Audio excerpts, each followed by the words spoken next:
Neuro-linguistic programming, NLP, is an approach to communication, personal development, and psychotherapy created by Richard Bandler and John Grinder in California, United States. In the 1970s, its creators claim a connection between the neurological processes, neurolanguage, linguistic and behavioral patterns learned through experience, programming, and that these can be changed to achieve specific goals in life.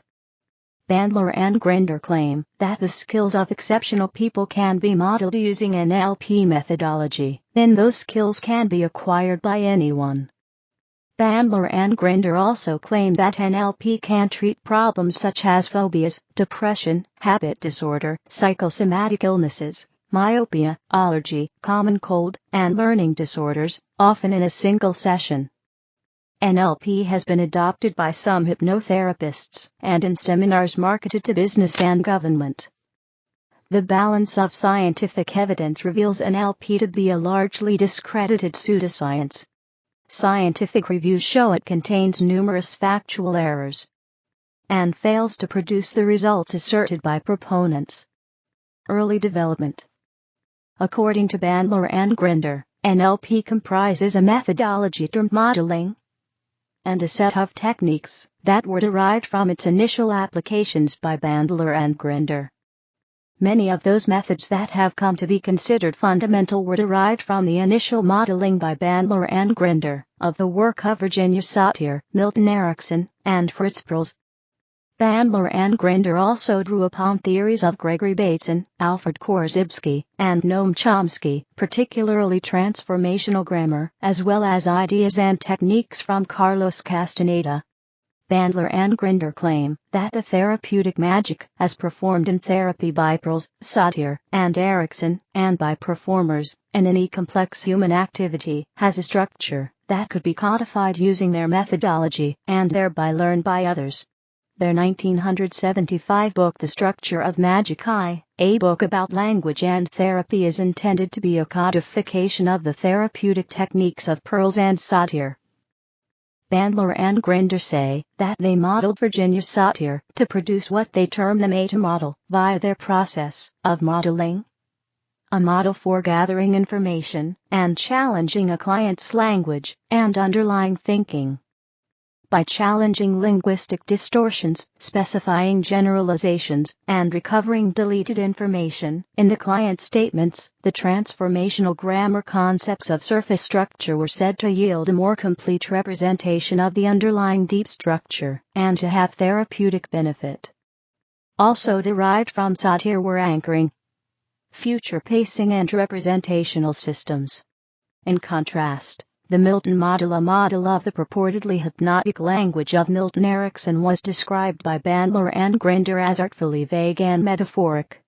The Milton model is used in combination with a meta-model as a softener to induce trance and to deliver indirect therapeutic suggestion. However, adjunct lecturer in linguistics Carlos Castaneda describes Bandler and Grinder's reference to such experts as name-dropping. Other than Satir, the people they cite as influences did not collaborate with Bandler or Grinder. Chomsky himself has no association with NLP whatsoever. His original work was intended as theory, not therapy. Castaneda writes, OTHER, then borrowing terminology, NLP does not bear authentic resemblance to any of Chomsky's theories or philosophies, linguistic, cognitive, or political. According to Weizenhofer, the major weakness of Bandler and Grinder's linguistic analysis is that so much of it is built upon untested hypotheses and is supported by totally inadequate data. Weizenhofer adds that Bandler and Grinder misuse formal logic and mathematics, redefine or misunderstand terms from the linguistics lexicon, e.g., nominalization, create a scientific facade by needlessly complicating Ericksonian concepts with unfounded claims, make factual errors, and disregard or confuse concepts central to the Ericksonian approach. More recently, circa 1997, Bandler has claimed NLP is based on finding out what works and formalizing it. In order to formalize patterns, I utilized everything from linguistics to holography, The models that constitute NLP are all formal models based on mathematical, logical principles such as predicate calculus and the mathematical equations underlying holography. However, there is no mention of the mathematics of holography, nor of holography in general in McClendon's, Spitzer's or Grinder's account of the development of NLP. On the matter of the development of NLP, Grinder recollects, "My memories about what we thought at the time of discovery, with respect to the classic code we developed, that is, the years 1973 through 1978, are that we were quite explicit that we were out to overthrow a paradigm. And that, for example, I, for one, found it very useful to plan this campaign using in part as a guide the excellent work of Thomas Kuhn, The Structure of Scientific Revolutions, in which he detailed some of the conditions which historically have obtained in the midst of paradigm shifts. For example, I believe it was very useful that neither one of us were qualified in the field we first went after, psychology, and in particular, its therapeutic application, this being one of the conditions which Kuhn identified in his historical study of paradigm shifts." The philosopher Robert Carroll responded that Grinder has not understood Kuhn's text on the history and philosophy of science, The Structure of Scientific Revolutions. Carroll replies, individual scientists never have, nor are they ever able to create paradigm shifts volitionally, and Kuhn does not suggest otherwise. Kuhn's text does not contain the idea that being unqualified in a field of science is a prerequisite to producing a result that necessitates a paradigm shift in that field, and The Structure of Scientific Revolutions is foremost a work of history, and not an instructive text on creating paradigm shifts. And such a text is not possible. Extraordinary discovery is not a formulaic procedure. Carroll explains that a paradigm shift is not a planned activity, rather it is an outcome of scientific effort within the current, dominant, paradigm that produces data that can't be adequately accounted for within the current paradigm, hence a paradigm shift, i.e. the adoption of a new paradigm. In developing NLP, Bandler and Grinder were not responding to a paradigmatic crisis in psychology, nor did they produce any data that caused a paradigmatic crisis in psychology. There is no sense in which Bandler and Grinder caused or participated in a paradigm shift. What did Grinder and Bandler do that makes it impossible to continue doing psychology without accepting their ideas? Nothing, argues Carroll. Commercialization and evaluation. By the late 1970s, the human potential movement had developed into an industry, and provided a market for some NLP ideas. At the center of this growth was the S. Allen Institute at Big Sur, California. Perls had led numerous Gestalt therapy seminars at S. Allen. Satir was an early leader and Bateson was a guest teacher. Bandler and Grinder claimed that in addition to being a therapeutic method, NLP was also a study of communication, and began marketing it as a business tool, claiming that, if any human being can do anything, so can you. After 150 students paid $1,000 each for a 10-day workshop in Santa Cruz, California, Bandler and Grinder gave up academic writing and produced popular books from seminar transcripts, such as Frogs and Two Princes, which sold more than 270,000 copies. According to court documents relating to an intellectual property dispute between Bandler and Grinder, Bandler made more than $800,000 in 1980 from workshop and book sales. A community of psychotherapists and students began to form around Bandler and Grinder's initial works, leading to the growth and spread of NLP as a theory and practice. For example, Tony Robbins trained with Grinder and utilized a few ideas from NLP as part of his own self-help and motivational speaking programs. Bandler led several unsuccessful efforts to exclude other parties from using NLP. Meanwhile, the rising number of practitioners and theorists led NLP to become even less uniform than it was at its foundation. Prior to the decline of NLP, scientific researchers began testing its theoretical underpinnings empirically, with research indicating a lack of empirical support for NLP's essential theories. The 1990s were characterized by fewer scientific studies evaluating the methods of NLP than the previous decade. Tomasz Witkowski attributes this to a declining interest in the debate, as the result of a lack of empirical support for NLP from its proponents. NLP can be understood in terms of three broad components, and the central concepts pertaining to those. Subjectivity. According to Bandler and Grinder, we experience the world subjectively, thus we create subjective representations of our experience. These subjective representation of experience are constituted in terms of five senses and language. That is to say, our subjective conscious experiences in terms of the traditional senses of vision, audition, tactition, olfaction, and gustation, such that when we, for example, rehearse an activity in our heads, recall an event, or anticipate the future, we will see images, hear sounds, taste flavors, feel tactile sensations, smell odors, and think in some natural language. Furthermore, it is claimed that these subjective representations of experience have a discernible structure, a pattern. It is in this sense that NLP is sometimes defined as the study of the structure of subjective experience. Behavior can be described and understood in terms of these sense-based subjective representations. Behavior is broadly conceived to include verbal and nonverbal communication, incompetent, maladaptive or pathological behavior, as well as effective or skillful behavior. Behavior, in self and others, can be modified by manipulating these sense-based subjective representations. Consciousness. NLP is predicated on the notion that consciousness is bifurcated into a conscious component and an unconscious component. Those subjective representations that occur outside of an individual's awareness comprise what is referred to as the unconscious mind. Learning. NLP utilizes an imitative method of learning termed modeling that is claimed to be able to codify and reproduce an exemplar's expertise in any domain of activity. An important part of the codification process is a description of the sequence of the sensory/linguistic representations of the subjective experience of the exemplar during execution of the expertise. Techniques or set of practices. Accessing cue chart as it appears as an example in Bandler and Grinder's Frogs and Two Princes, 1979. The 6 directions represent visual construct, visual recall, auditory construct, auditory recall, kinesthetic, and auditory internal dialogue.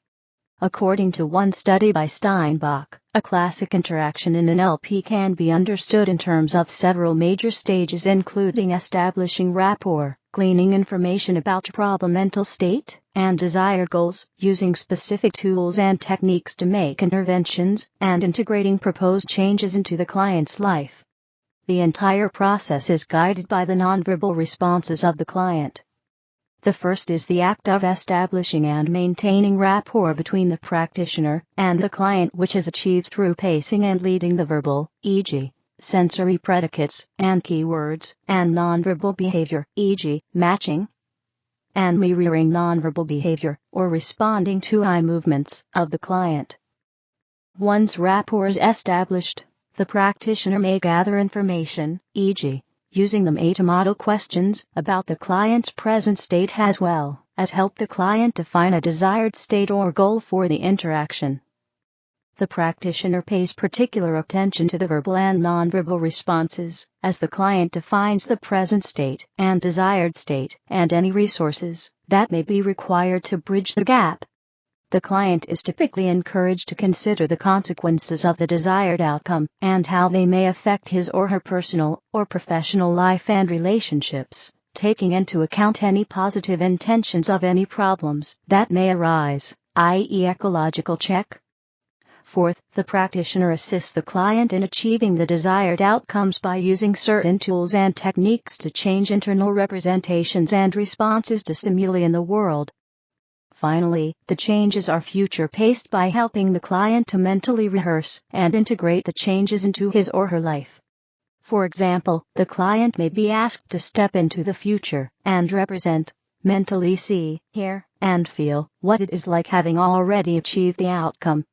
According to Stolzno, 2010, NLP also involves fringe discourse analysis and practical guidelines for improved communication. For example, one text asserts when you adopt the but word, people will remember what you said afterwards. With the and word, people remember what you said before and after. Applications. Psychotherapeutic. Early books about NLP had a psychotherapeutic focus given that the early models were psychotherapists.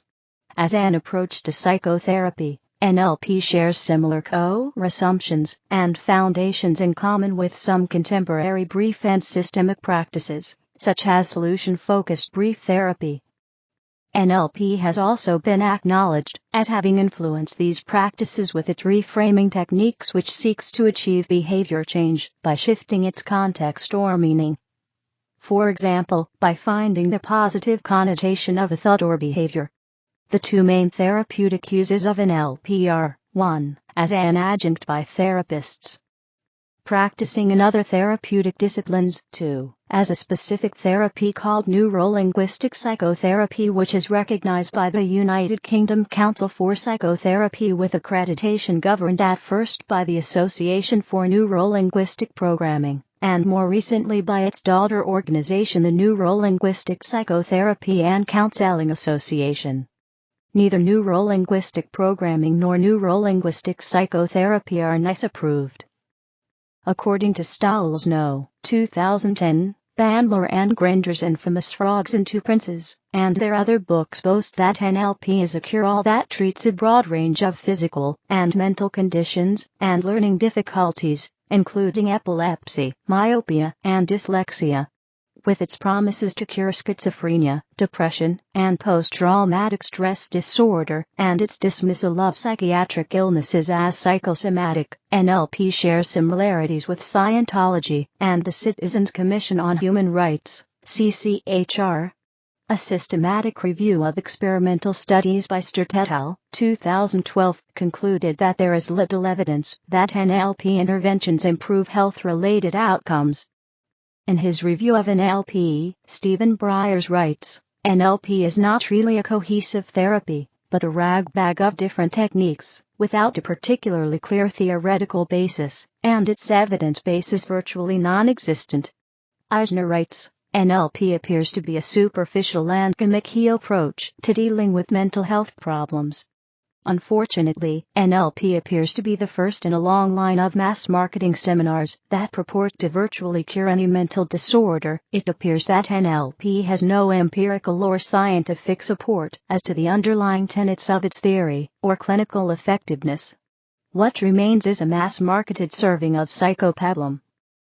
Andre Muller-Weitzenhofer, a friend and peer of Milton Erickson, wrote, has NLP really abstracted and explicated the essence of successful therapy, and provided everyone with a means to be another Whitaker, Virginia Satir, or Erickson? NLP's failure to do this is evident because today there is no multitude of their equals, not even another Whitaker, Virginia Satir, or Erickson. 10 years should have been sufficient time for this to happen. In this light, I cannot take NLP seriously. NLP's contributions to our understanding and use of Ericksonian techniques are equally dubious. Patterns I, and II are poorly written works that were an over-ambitious, pretentious effort to reduce hypnotism to a magic of words. Clinical psychologist Stephen Briers questions the value of the NLP maxim, a presupposition in NLP jargon: there is no failure, only feedback. Briers argues that the denial of the existence of failure diminishes its instructive value. He offers Walt Disney, Isaac Newton, and J.K. Rowling as 3 examples of unambiguous acknowledged personal failure that served as an impetus to great success. According to Briers, it was the crash and burn type of failure, not the sanitized NLP failure light, i.e. the failure that isn't really failure sort of failure, that propelled these individuals to success. Briers contends that adherence to the maxim leads to self-deprecation. According to Briers, personal endeavor is a product of invested values and aspirations, and the dismissal of personally significant failure as mere feedback effectively denigrates what one values. Briers writes, Sometimes we need to accept and mourn the death of our dreams, not just casually dismiss them as inconsequential. NLP's reframe casts us into the role of a widower avoiding the pain of grief by leapfrogging into a rebound relationship with a younger woman, never pausing to say a proper goodbye to his dead wife. Briers also contends that the NLP maxim is narcissistic, self-centered and divorced from notions of moral responsibility. Other uses. Although the original core techniques of NLP were therapeutic in orientation, their genericity enabled them to be applied to other fields. These applications include persuasion, sales, negotiation, 87 management training, sports, teaching, coaching, team building, and public speaking. Scientific criticism. In the early 1980s, NLP was advertised as an important advance in psychotherapy and counseling, and attracted some interest in counseling research and clinical psychology. However, as controlled trials failed to show any benefit from NLP, and its advocates made increasingly dubious claims, scientific interest in NLP faded. Numerous literature reviews and meta-analyses have failed to show evidence for NLP's assumptions or effectiveness as a therapeutic method. While some NLP practitioners have argued that the lack of empirical support is due to insufficient research testing NLP, the consensus scientific opinion is that NLP is pseudoscience, and that attempts to dismiss the research findings based on these arguments constitute an admission that NLP does not have an evidence base, and that NLP practitioners are seeking a post hoc credibility. Surveys in the academic community have shown NLP to be widely discredited among scientists. Among the reasons for considering NLP a pseudoscience are that evidence in favor of it is limited to anecdotes and personal testimony, that it is not informed by scientific understanding of neuroscience and linguistics, and that the name neuro-linguistic programming uses jargon words to impress readers and obfuscate ideas, whereas NLP itself does not relate any phenomena to neural structures, and has nothing in common with linguistics or programming. In fact, in education, NLP has been used as a key example of pseudoscience. NLP as quasi-religion. Sociologists and anthropologists amongst others have categorized NLP as a quasi-religion belonging to the New Age and/or Human Potential movements 101, 102, 103, 104, 105, 106, 107, 108, 109, 110. Medical anthropologist Jean M. Langford categorizes NLP as a form of folk magic, that is to say, a practice with symbolic efficacy, as opposed to physical efficacy, that is able to effect change through nonspecific effects, e.g., placebo. To Langford, NLP is akin to a syncretic folk religion that attempts to wed the magic of folk practice to the science of professional medicine. 111 Bandler and Grinder were, and continue to be 112-113 influenced by the shamanism described in the books of Carlos Castaneda. Several ideas and techniques have been borrowed from Castaneda and incorporated into NLP, including so-called double induction and the notion of stopping the world. 114, which is central to NLP modeling. Tai, 1994, 115 characterizes NLP as a type of psycho-shamanism. Fanthorpe and Fanthorpe, 2008, 116 see a similarity between the mimetic procedure and intent of NLP modeling and aspects of ritual in some syncretic religions. Hunt, 2003, 101 draws a comparison between the concern with lineage from an NLP guru, which is evident amongst some NLP proponents, and the concern with guru lineage in some Eastern religions. In Uppers and Houtman, 2010, 105 Bovjerg identifies NLP as a New Age psycho-religion and uses NLP as a case study to demonstrate the thesis that the New Age psycho-religions such as NLP are predicated on an intrinsically religious idea, namely concern with the transcendent other. In the world's monotheistic faiths, argues Bovjerg, the purpose of religious practice is communion and fellowship with the transcendent other, i.e. a God. With the New Age psycho-religions, Argues Baudrillard, this orientation towards a transcendent other persists, but the other has become the other in ourselves, the so-called unconscious individual's inner life becomes the intangible focus of psycho-religious practices, and the subconscious becomes a constituent part of modern individuals' understanding of the self. Baudrillard adds, ours as in personal development would make no sense without an unconscious that contains hidden resources and hidden knowledge of the self. Thus psycho-religious practice revolves around ideas of the conscious and unconscious self, and communicating with and accessing the hidden resources of the unconscious self, the transcendent other. According to Baudrillard, the notion that we have an unconscious self underlies many NLP techniques, either explicitly or implicitly. Baudrillard argues, tier of particular practices, the NLP practitioner, quasi-psycho-religious practitioner, expects to achieve self-perfection in a never-ending transformation of the self. Baudrillard's secular critique of NLP is echoed in the conservative Christian perspective of the New Age, as represented by Jeremiah, 1995-117, who argues that transformation recommended by the founders and leaders of these business seminars such as NLP has spiritual implications that a non-Christian or new believer may not recognize. The belief that human beings can change themselves by calling upon the power, or God, within or their own infinite human potential is a contradiction of the Christian view. The Bible says man is a sinner, and is saved by God's grace alone. In a series of U.S. court cases which employees brought against their employers, plaintiffs claimed that trainings in NLP, as well as yoga, meditation, and other methods considered as New Age, conflicted with their religious beliefs. 118-119 on this subject, Young and Huberger and Nash, 1994, 120 specifies, SUCH New Age methods include meditation, yoga, biofeedback, centering, guided visualizations, affirmations, Aikido-based exercise 6 self-hypnosis, firewalking, and neuro-linguistic programming, NLP. Intellectual property disputes. By the end of 1980, the collaboration between Bandler and Grinder ended. On the 25th of September, 1981, Bandler instituted a civil action against Grinder and his company, seeking injunctive relief and damages for Grinder's commercial activity in relation to NLP.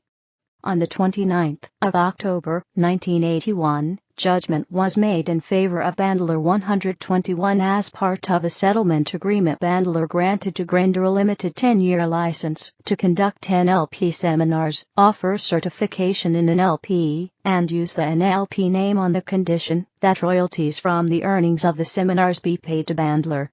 In July 1996 and January 1997, Bandler instituted a further 2 civil actions against Grinder and his company, numerous other prominent figures in NLP, and 200 further initially unnamed persons. Bandler alleged that Grinder had violated the terms of the settlement agreement reached in the initial case and had suffered commercial damage as a result of the allegedly illegal commercial activities of the defendants. Bandler sought from each defendant damages no less than $0.000000.00 period 120 to 123. In February 2000, the court found against Bandler, stating that Bandler has misrepresented to the public, through his licensing agreement and promotional materials, that he is the exclusive owner of all intellectual property rights associated with NLP, and maintains the exclusive authority to determine membership and certification in the Society of NLP 124-125. On this matter, Stahl's No. 2010 comments. Ironically, Bandler and Grinder feuded in the 1980s over trademark and theory disputes. Tellingly, none of their myriad of NLP models, pillars, and principles helped these founders to resolve their personal and professional conflicts. In December 1997, Tony Clarkson instituted civil proceedings against Bandler to have Bandler's UK trademark of NLP revoked. The court found in favor of Clarkson. Bandler's trademark was subsequently revoked. 126-127.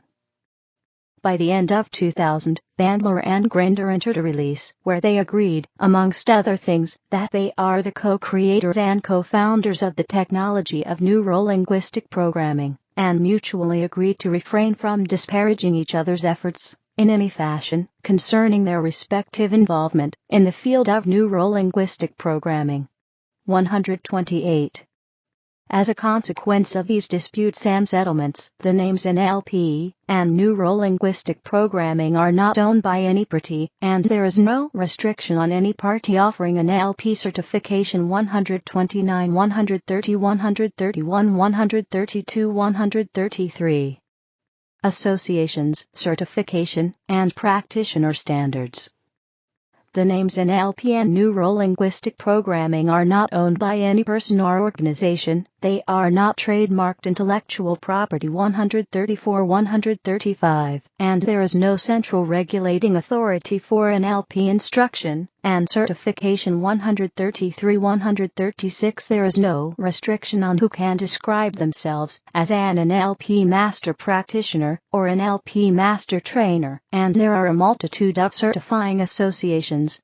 137. This has led DeVille, 2005, to describe such training and certifying associations as grand falloons, i.e. proud and meaningless associations of human beings. There is great variation in the depth and breadth of training and standards of practitioners, and some disagreement between those in the field about which patterns are, or are not, actual NLP.